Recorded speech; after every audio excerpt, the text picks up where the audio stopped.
Hi, this is Eddie with a Mindful Emergence, and welcome to another video talking about cannabis, safe, intentional use of this plant. And I got to tell you, I've got a guest today. We're going to talk about something that's really, really exciting. And if you're interested in knowing about efforts in the state of New Mexico to change a policy to allow safe access to plant medicine, specifically cannabis, for firefighters and first responders in general. So today I have Paul Walton with me, and Paul is the founder and executive director of Firefighters for Plant Medicine, FFPM in New Mexico. Paul has served the community of Bernalillo County, did I say that right? You did? Yeah. Since 2008 as a firefighter, apparatus engineer, and is currently a deputy fire marshal. Paul joined the fire service out of a desire to serve and help the community, but ultimately suffered from numerous work-related physical and mental injuries. In 2022, a fortunate twist of fate led to an extended period of time off work to recover from surgery. During that time, Paul chose to use medical cannabis instead of the prescribed opiates for pain control. And I will point out that cannabis is legal for both recreational and medical in the state of New Mexico. The positive effects were undeniable. This sparked a fire in him to change policy and allow for safe plant medicine for first responders. And in 2025, his work helped lead to a new policy for Bernalillo County firefighters to allow access to off-duty cannabis. His drive continues with ongoing plant medicine education, peer support training, psychedelic sitter training, facilitation of therapeutic recreation, and peer supported PAT guide training. Paul's goal is to change policy across New Mexico and beyond to allow access to medical cannabis and psychedelic assisted therapy for first responders to aid in their healing process. Mental health and plant medicine advocacy, awareness, and education is not just a mission, it's a passion. And by the way, Paul is available for educational purposes, to do training, consulting, speaking engagements, media inquiry. And in the description that accompanies this video, I'm going to put a link so you can get a hold of Paul and you can obviously ask him questions. And then Yeah. also a link to FFPM. So thank you, Paul, for joining me. It's bright and early here in New Mexico, and you're all alive and perky. And thank you for joining me. Oh, thank you so much. Yeah. It's a little bit Absolutely. colder than normal here in New Mexico, waking up into the mid 20s here. Oh, is it? Well, Unusual. that's Yeah. where we are in Asheville at this time. I think it was Yeah. 22 when we got up. So Yeah. you're in the high country up there, the higher elevation. Yeah, we're about a mile up. Yeah, Yeah. yeah, exactly. So talk about your own personal journey. You don't have to get into too many specifics, but how did this shift for you to understand how beneficial cannabis is? Sure. Quick background, like I had some plant medicine use in my earlier days and stuff like that before I got into the fire department.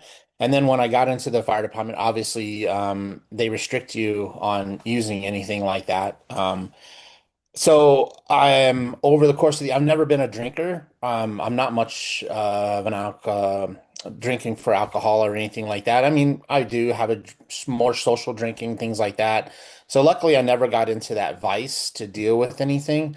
But over the course of my career, like I said, several physical injuries, dislocated ankle, back out several times, knee issue, and then I had hernia surgery Mm.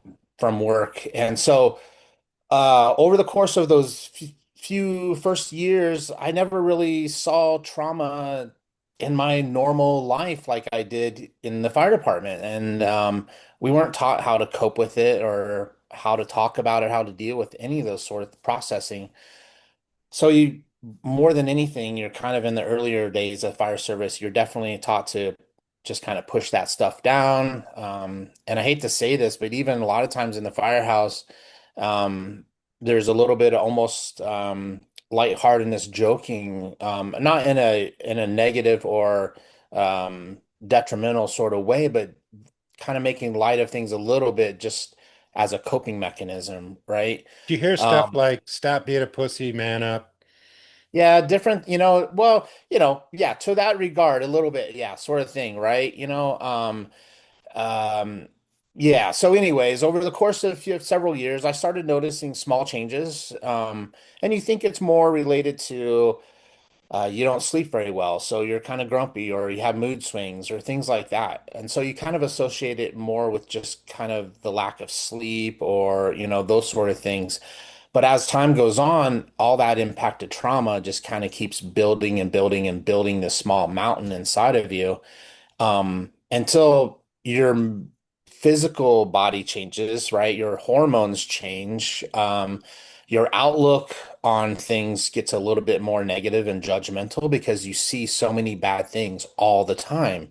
So your outlook on life, it looks a little bleak sometimes when you see all this, horrific stuff, or in people in their worst situations ever all the time. It can have an effect on you. Lack of sleeping, all these different things, just keep building up and building up until you're changing your mood swings. You have all these things, and then you start feeling that anxiety. You start feeling depression. What I call the tornado. And that is, you start thinking about one sort of negative thing or one traumatic thing, and then that spirals into another one, and then to a third or fourth. And pretty soon you have this large tornado going on in your head, and you can't think on a rational level, right? And that's how people get into really bad situations or take their own life. You know, And so, as you're describing this, and sorry to cut in, this yeah, sounds like a lot of what I hear from people who've been in the military and been deployed.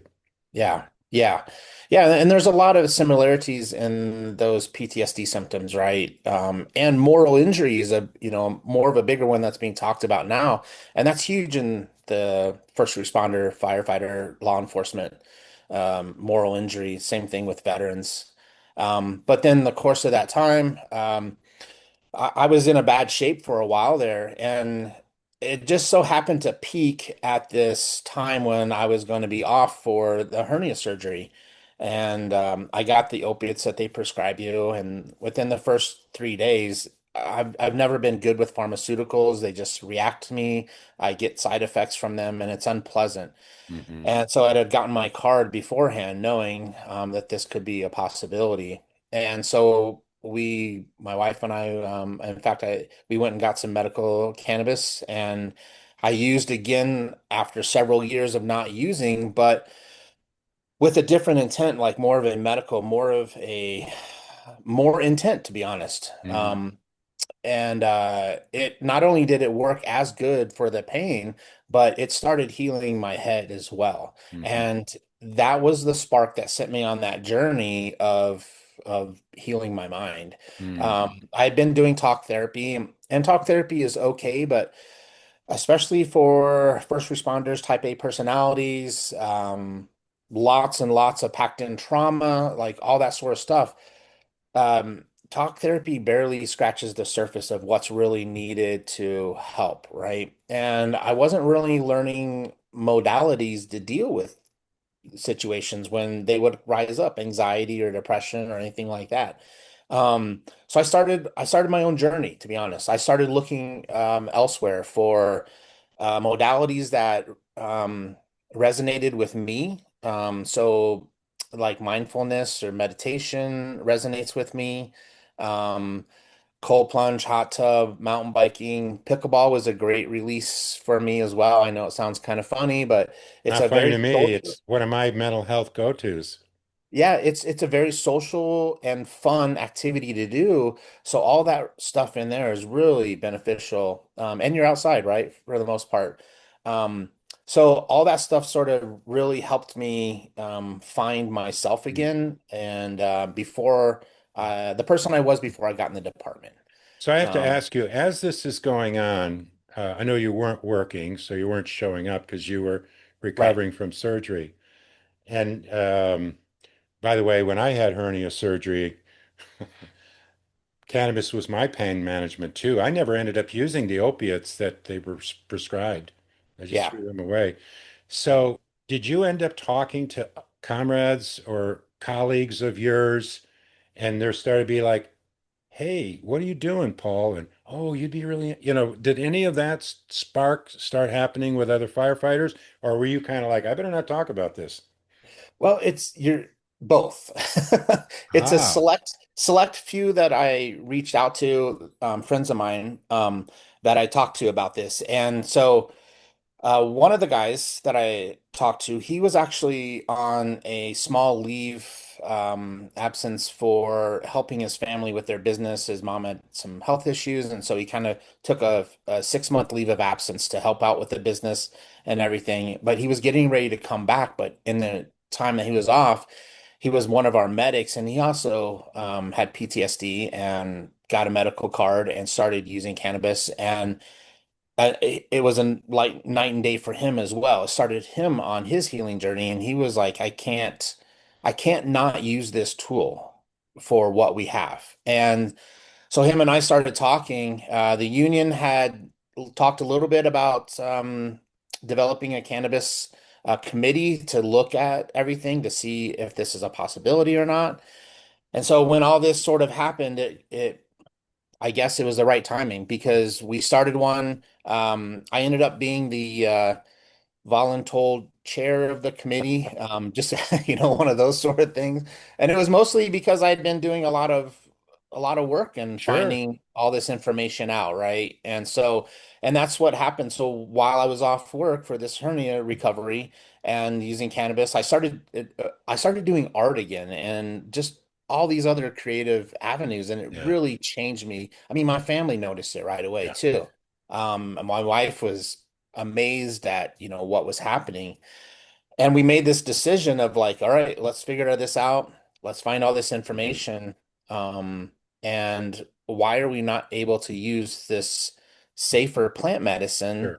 but alcohol is okay, prescription Oh, medications yeah. are okay, Guys can be right? alcoholics, but don't smoke any weed, right? Yeah, So, and what is the alcohol is the number one coping mechanism for veterans and first responders. You know? absolutely? And of course, we know it's so toxic, so destructive. What is the procedure that firefighters or the union, how is t testing done? Talk a little bit about, just a little bit about the Sure. testing process, and can you be a firefighter and have a license or prescription for medical marijuana, as they So, call it? yeah, most fire departments still do not allow it and still use the old, outdated, and completely um, not functioning urine testing to show some kind of consumption. And as you probably know, I mean, even if I did something right now, it would not show up in urine until several hours later. So it does not show anything of what consumption you've currently done, or impairment. It's just non-psychoactive traces of cannabis. And so most testing is still done that. That is the DOT standard for testing, right? Mm, And even talking to SAMHSA, who oversees the Drug Free Workplace Act, they told me that random drug testing was never meant to show improvement. It was only used as a fear tactic to yeah, keep people from using, illegal drugs or drugs they didn't want people using. Um, so as of right now, we were able to get urine testing out for county firefighters, and we had saliva and blood testing added in, and we're not randomly tested for cannabis. So we are randomly tested still for alcohol and other Schedule 1, Schedule 2 drugs and a couple other things in there. But we're not randomly tested for THC. So we are if there's suspicion of impairment or there's been some kind of severe motor vehicle accident, then you're still tested. And sure, then sure. we were able to get the blood in there because even though blood is not perfect, for impairment, it does show more of a recent use of cannabis. And so it's definitely at least a more accurate and more fair way to test for this substance. And what if somebody's got a medical marijuana card because they've got some issue that the doctor prescribed cannabis for. Yeah, so as of right now, it does give you a little extra protection just because of the medical aspect of it, right? And that you've been diagnosed with a qualifying condition. However, um, it really doesn't give you a lot of extra protection here in New Mexico. The way the New Mexico medical bill was written, there's some verbiage in there that basically allows the employer to deem whether that employee works in a safety sensitive job. And if that safety sensitive, job that you are in, the medical bill basically doesn't apply to you or doesn't protect you. It doesn't say that you can't use it. It just says you won't be protected by this medical bill. So adverse employment action. So that's Hmm. something that we're trying to get changed.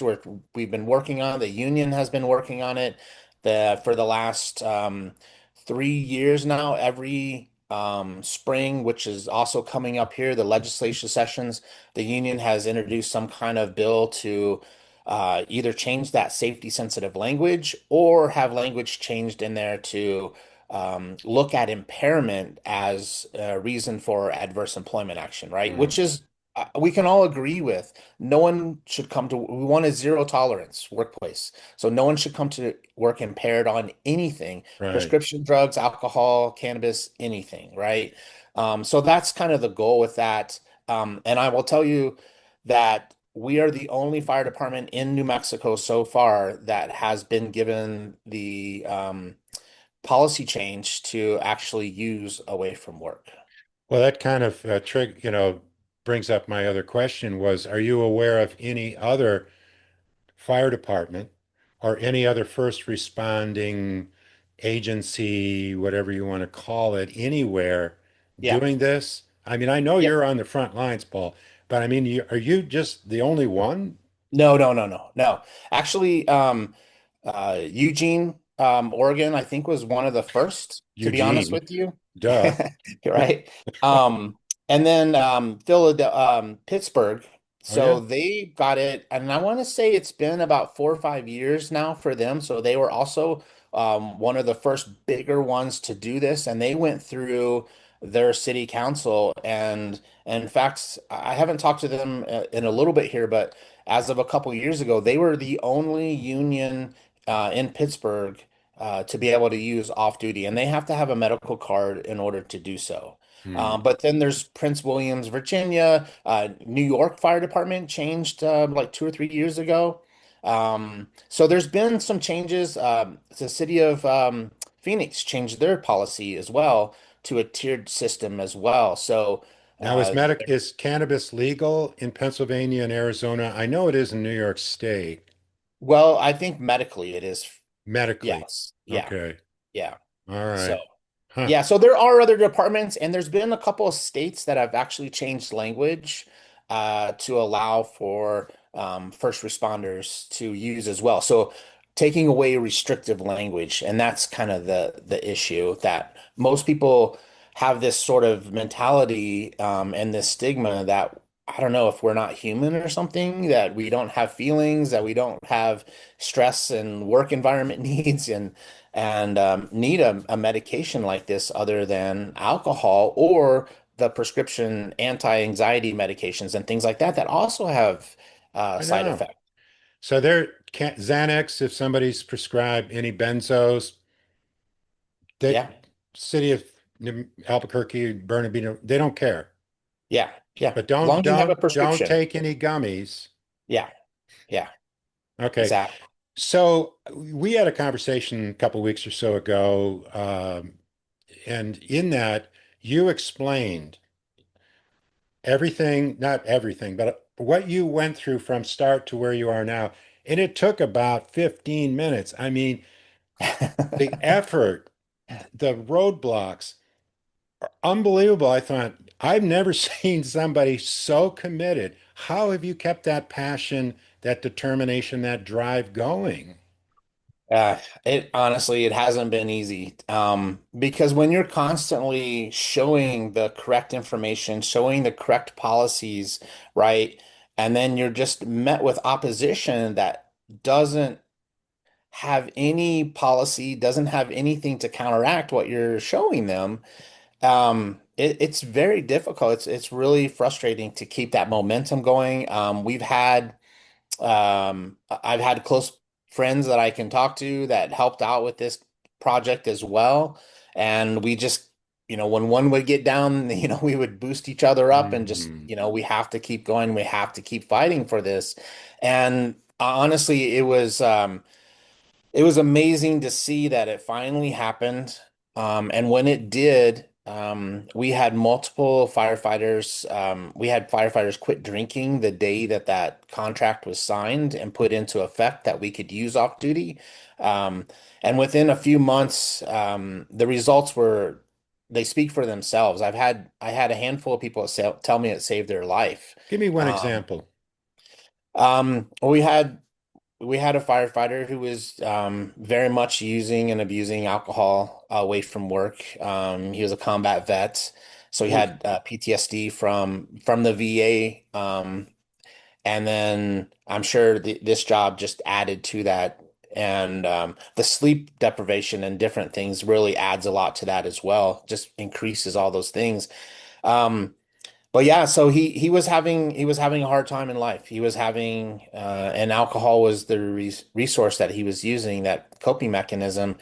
Um, and in February, when the commissioners unanimously voted to put that into our contract, he stopped drinking. That day was he hasn't drank since then. I mean, Wow. cold turkey, and I mean he definitely was using a lot, right? Every day off work, Wow. and he told me it saved his life. And that's all. I So mean, he honestly, switched just over to one life. cannabis? Did he just Yes. replace? Okay. Yeah. Yeah. That And sounds like Willie Nelson. yeah, right? Yeah.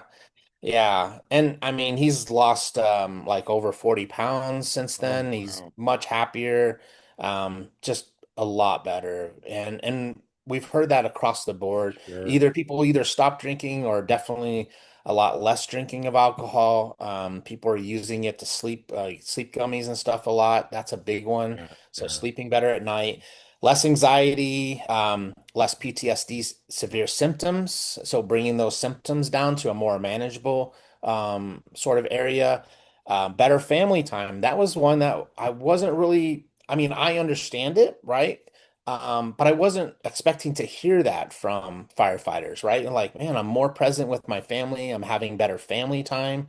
It's like, man, that's how awesome is that, right? Mm. Um, because our families also have to deal with us, Sure. right? And Sure. they have to deal with all the things that we're going through, and they are not taught how to do that either. So Right, that's right. a hard one. We have a huge first responders have I want to say it's over 25% divorce rate. It's pretty high. And no doubt suicide is shows up from time to time. It Yeah. is the number one killer of first responders. Yeah. Well, and heart attacks, Yeah. huge Yeah. cause of death among firefighters, not just from the physical demands, although I mean, I've met some firefighters and and they were men and they were buff, but still some of the demands, and then the emotional part, the stress, Yeah. is such, and this has to help. So I was on your website and I noticed that you have education that you provide. In fact, I think I saw there was a woman who, underneath her name, something about education. Uh-huh. Talk about the kind of education you do. Do you get into specifics? And I say you as a group. Do you get Yeah. into specifics like, hey, folks, you might want to look for certain terpenes and certain cannabinoids, or if you're going to do edibles, look, do you get into that, or what kind of stuff do you cover? Yeah. I mean, for the most part, we're kind of do that on a very general and basic General, level. yeah. Yeah, for most part, we're just really trying to get guys into educated and to how to go about using this again after not using for several years. It has changed, right? There's so many different ways Oh, to consume this. and it's There's so many stronger. different, yeah, exactly. A lot stronger. Um, and this being a PRN medication, right? As needed medication sort of thing. And everybody's body is different and your needs are different. So you have to kind of play with it a little bit and figure out what is that balance that really works for me without being too much, right? Hmm. And so Yeah, so that's what we try to do is we try to just help guys, and I can't tell you enough that I tell people go slow and go Yeah, low to start off. Because everything is a lot different than it used to be. yeah. So I'm we sure just you want to heard help them this. with that. And then we want to help other departments educate them or other people that are trying to do this where they're at and educating them on some of the federal rules. If they're in the state of New Mexico, we can help out with that, and I can help out with reading any of their own policies in a different state or their own state medical policy to try and help them and look at where those holes are.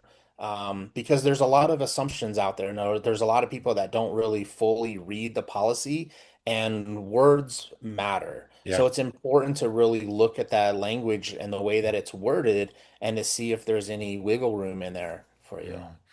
Now, has this also some of this? Have you do you talk to EMTs, law enforcement? Because Yeah. EMTs, I mean, talk about Yeah. trauma. Yeah. Yeah. I mean, when we look at it, even though we're firefighters, right? And we kind of started this with that in mind, we also recognize all first responders. And when I say first responders, and it's kind of first responders EMS. So all the way from dispatchers Oh yeah, also hear a lot of traumatic events, and things like that, that they don't see the outcome, right? A lot of times. So they see hear this really traumatic thing going on, and then not really sure what happens no afterwards. resolution. Yeah, so there's some gaps there. So yeah, so dispatchers, ambulances, EMS, and then we're EMS as well. So we also transport. So we're fire and EMS, and then you have law enforcement, right? And then you have ER and even nurses. They just see a lot of stuff. And to be honest with you, from dispatchers to nurses and everything in between, there's not a lot of talk about mental health and getting them the services that they need. There's a little bit there, but it's not very much. Veterans are way more organized, way more out there and seen and stuff to get more help. And I think that first responders we're lacking in that area. And it's starting to happen, but there's still a lot of need for it. I know a lot of places that don't even have peer support programs yet or anything like that. So there's still a lot of need. There's a lot of stigma and there's some barriers there. So Yeah. guys don't want to feel like they're looked upon as being weak because they admitted that they need some kind of help or anything like that. So there's some stuff there that we're our own worst enemies. And I've told this before, but we're the first person to help someone else, but the last to help ourselves, right? And so we got to get away from that and start working towards getting mentally stronger, more resilient, so that we have a happier life, our families are happier, and if all that is better and there's less chaos in your head, you're better at work and you're better with dealing with the 911 calls that you Mm. service, right? So it's better for everyone, to be honest. And you do meditate, don't you, Paul? I do, yeah. Have you, has that been a conversation with any of them, or are they like, ah, that's too weird? Well, I mean, I think there's a few that do, and there's a few that have done it and worked on it. And it's funny because I was just having this conversation here recently. I've had like four different yoga instructors that want to participate and like do some stuff.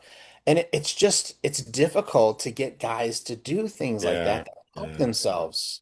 I It know. really is. So that's why we're looking at like, pickleball, right? Or mountain biking, something like that might be a little bit easier to get guys to do, right? A little more physical, things like that. Um, so the yoga, it's, the woo Here's, woo, right? It's just for some guys, it's just a little too much to like let their guard down to yeah. just be comfortable and be in that moment and I'm space. laughing because I have the secret for you to get the guys to go to yoga. Yeah. You go in and go, God, I went to a yoga class. I couldn't believe it. There were 30 of us in there, and I was the only guy. Yeah. And some of the guys are going, hmm, Yeah. maybe I should check this out. Yeah. Yeah. I mean, there's some progress, but it's still it's difficult. Yeah. Yeah. So Well, Paul, you're available if any of the people watching this video want to interview you. We have 26,000 subscribers. I know there are people out there who are probably being inspired by you because this was a hard slog for you, but you've made so much progress. And I say you collectively because it wasn't just you, even though you spearheaded this, at least initially. So they can reach out to you. I'll put this in the firefighters for plant medicine at gmail.com. yes, sir. That's how they can Yep. reach out to you. And the website, please give us the website. Firefighters for plantmedicine.org. Yeah, so it's a nonprofit. And Paul, first of all, I just want to acknowledge you on a personal level because of what you've gone through and how you've persevered. And I know you're a family man. I know what that means to me, that I'm not dealing with the stuff that I used to deal with and abusing things. And I know that's important to you and your family. But just to acknowledge you for that and also the work that you've done. And just thank you for taking this time to share this information. And I know it's inspired people to take action in the way that you have or in a way that's appropriate for their situation. This Yeah, plant needs to I have greater access. it does. It can help you, right? And we both know like there's also an overuse that can happen with anything. Um, Definitely. But the overuse on this plan is definitely more mild and is side effects than anything else. Yeah, I know. So it can really help out a lot. And we're doing a lot with, here in New Mexico, we're also the third state to legalize psilocybin therapy as well. So that's another Oh, avenue yeah, that is a huge therapeutic, positive thing for first responders. So we're working in that absolutely. area as well. Yeah, So that's a whole nother conversation, yeah, right. psilocybin. Yeah. It can be really, really transformative. I can tell you from Yes. personal experience Hmm. as well. So, thank you again, Paul, for spending this time with us. Thank those of you watching this video for hanging in there. And just know that if you give us a like and you comment, that you're helping give this video more presence on the internet, get the word out. And of course, we'd love to hear your comments. And if you'd want to reach out to Paul, there's the website, the email address will be right in the description. So thanks for watching. We'll see you next video. Thank you so much.